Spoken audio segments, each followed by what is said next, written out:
কিভাবে ওভার কনফিডেন্টের কারণে এই বাসার কেয়ারটেকার এক ৬০ ঊর্ধ্ব বৃদ্ধ চাচা এই উপরের পানির ট্যাঙ্কি থেকে ধপাস করে নিচে পড়ে গেল, সেটা আপনাদের আজকে বলবো। হ্যালো, আসসালামু আলাইকুম। কেমন আছেন সবাই? আশা করি ভালো আছেন।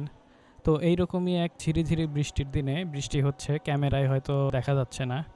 ঝিরিঝিরি বৃষ্টির দিনে ঠিক এই সময় কিছুদিন আগে এই বাসার কেয়ারটেকার চাচা আরও ২ জন কর্মী এই হচ্ছে ট্যাঙ্কিটা পরিষ্কার করতে উঠছে, ঠিক আছে? তো এরকম বৃষ্টির দিনে এইখানে দেখেন এই চালটা কিন্তু টিন সেট। এই ঘরটা আসলে টিন সেট একটা ঘর। এইখান থেকে কি করছে, ট্যাঙ্কি পরিষ্কার করার জন্য উপরে উঠছে ২ জন। আর ওই কেয়ারটেকার যে চাচা, ৬০ ঊর্ধ্ব চাচা, উনিও উপরে উঠছে, ঠিক আছে?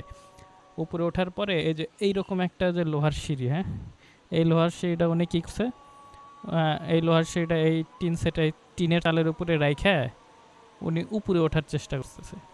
উপরে যখন উঠছে তখন নিচে তো আপনার ওই মইটা ধরার জন্য কেউ হচ্ছে আপনার সাপোর্ট দেয় নাই, যে কারণে কি হচ্ছে, উনি যখন উপরে উঠছে এই মইটা স্লিপ কেটে একদম ধপাস করে উনি নিচে পড়ছে, ঠিক আছে? উনি অল্পের থেকে আপনার হচ্ছে একদম এই ৫ তলা ৬ তলা থেকে একদম নিচে পড়ে নাই, দেখেন রাস্তা।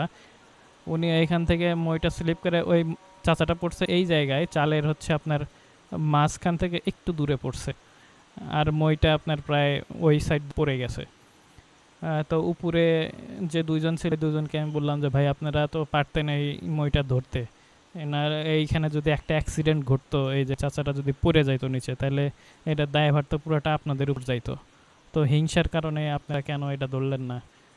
এই লোকটাকে যদি হেল্প করতেন তাহলে লোকটাও তো আপনাদের কাজে সাহায্য করতে পারতো। এখন যে লোকটা পড়ে আহত হইলো, এখন তো আপনাদের সাহায্য করতে পারবে না। তো তখন ওই ২ কর্মী ভাই, ওনাদের বয়স প্রায় ৫০-এর কাছাকাছি। তো ওই ভাইয়েরা বলল যে ভাই উনি যে কখন এখান দিয়ে উঠছে আমরা এটা কেউ টেরই পাই নাই। তো আমরা অবশ্যই পড়ার আওয়াজ শুনে দৌড়ায় ঘর থেকে বের হয়েছি, আমি আর আপনাদের ভাবি আরও বাসার যারা যারা ছিল সবাই দৌড়ায় বের হয়েছি। অনেক জোরে শব্দ হয়েছে, টিনের চাল তো, আর এই এত বড়, এর থেকে বড় হবে, এর থেকে বড়ই একটা মই আপনার ফসকে পড়ে গেছে, স্লিপ কেটে পড়ে গেছে টিনের চালের উপর থেকে নিচে। ওই ওই পাশ দিয়ে আপনার ওই ছাদের উপরে পড়ছে, আর চাচা পড়ছে ধপাস করে টিনের উপরে। লোকটা অনেক ব্যথা পাইছে, অনেক দিন ভুগছে। লোকটা আসলে অনেক ভালো ছিল। তারপর ওই লোক, যে ২ জন লোক উপরে ছিল, এই ২ জন লোক বললো যে ভাই আমি তো কিছু জানি না, উনি কখন চুপচাপ করে উঠছে, উনি যদি বলতো ভাই একটু ধরো তোমরা, তাহলে তো আমরা ধরতাম, কিন্তু উনি তো না বলেই উঠছে। তো এইভাবে হচ্ছে চাচাকে বললাম, চাচা আপনি একটু বলতে পারতেন যে ধরেন, আপনারা একটু হেল্প করেন, আমি উঠবো। চাচা তখন বললে যে আমি তো এটা এমনিই পারতাম, আমি তো আগে করছি। চাচা বললাম, চাচা আপনি পারতেন ঠিক আছে, কিন্তু লোহা আর লোহা একসাথে রাখলে কিন্তু এটা স্লিপ কাটে। টিনও একটা লোহা জাতীয় জিনিস, যদিও টিন আলাদা উপাদান, তারপরে ওটা তো ধাতব জিনিস। ২ ধাতব জিনিস একসাথে যদি আপনি এখানে রাখেন, যদি ওজন পড়ে, তারপর আবার বৃষ্টি হইতেছে, তারপর আপনারা আবার ট্যাঙ্কি পরিষ্কার করতেছেন, সব পানি একসাথে পড়া, এরা তো একদম খুব পিচ্ছিল অবস্থা হয়ে গেছে। আপনি যদি বলতেন একটু ধরেন, তাহলে তো অ্যাক্সিডেন্টটা হয়তো না। আপনি তো এইখান দিয়েও দেখেন, এখান দিয়েও কিন্তু আপনার একদম কম জায়গা, ১ ফিট কি ১.৫ ফিট, ১ ফিট কি ১.৫ ফিট জায়গা আছে, হ্যাঁ?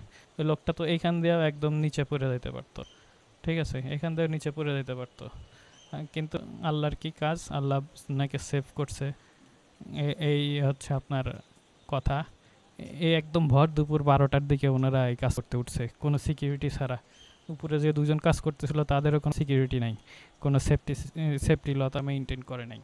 তো আমাদের দেশে এরকমভাবে অনেক কর্মীরা এরকম সেফটি ল মেনটেন না করেই আপনার কাজ করে, যে কারণে হর হামেশাই দুর্ঘটনা ঘটে।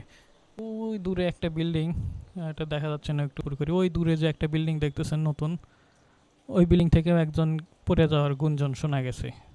এটা সত্য কিনা মিথ্যা আমি যাচাই করি নাই, এমনি মুখে মুখে শুনছি যে ওই বিল্ডিং থেকে আপনার এই দড়ি বাইধা কাজ করতেছিল, দড়িটা খুলে পড়ে গেছে। এখন কিছু হয় নাই ওনার, আশা করি।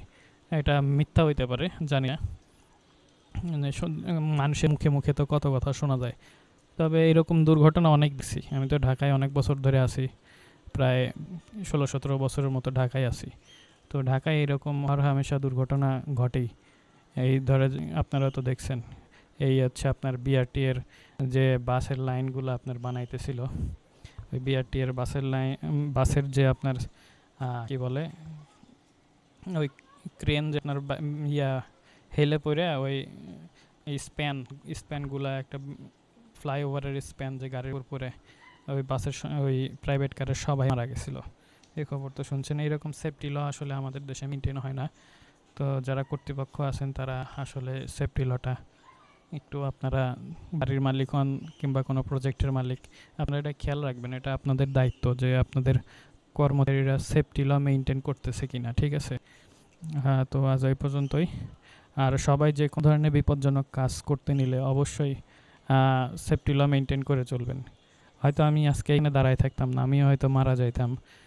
আমি অনেক বছর আগে ছোটোবেলায় একটা গাছে উঠছিলাম কোনো ধরনের সেফটি ইউজ না করে। ওই সময় আবার আমার গেছিলো হচ্ছে আমার লুঙ্গি খুলে, আমি লুঙ্গি ঠিক করতেছিলাম, বাঁধতেছিলাম। তো আমার এক বন্ধুকে বলছিলাম যে ধরো, তুমি আমাকে একটু ধরো, আমি লুঙ্গিটা একটু বাঁধি। লুঙ্গিটা যেহেতু খুলে গেছে, আমি তো পরে আমার সব বাগাবাড়ির আগুন সব দেখা যাবে। তো বন্ধু আমাকে একটুখানি ধরে, যখন আমি তার উপরে পুরাপুরি নির্ভর করে আমি করছি, লুঙ্গিটা ঠিক করতে নিছি, তখন ওই ছেলে কী করছে, আমার দিছে সাইরা। এমনি ভয় দেখানোর জন্য সাইরা দিছে, কিন্তু আমি সত্যি সত্যি পড়ে যেতে নিয়েছিলাম। যাই হোক, আল্লাহর রহমতেও আমাকে পরে থাপা দিয়ে ধরতে পারছে, না হলে আমি নিচে আসলে একটা টিনের বেড়া, ওই টিনের বেড়ার উপর পরে 2 টুকরা হয়ে যেতাম। তো এইভাবে যা কাজ করতে নেন আসলে ভাই আপনারা নিজেদের সেফটি নিজেরাই নেবেন, কারণ যদি আপনার কিছু হয় কারো কোনো ক্ষতি হবে না, আপনার ফ্যামিলিরই যাবে। আপনি তো মরে বেঁচে যাবেন, কিন্তু আপনার ফ্যামিলি তো সারা জীবন সাফার করবে এটা নিয়ে, ঠিক আছে? এই জন্য ওভার কনফিডেন্ট দেখাবেন না। আপনারা হচ্ছে নিজেদের সেফটি মেনটেন করে কাজ করবেন। আল্লাহ হাফেজ, আসসালামু আলাইকুম।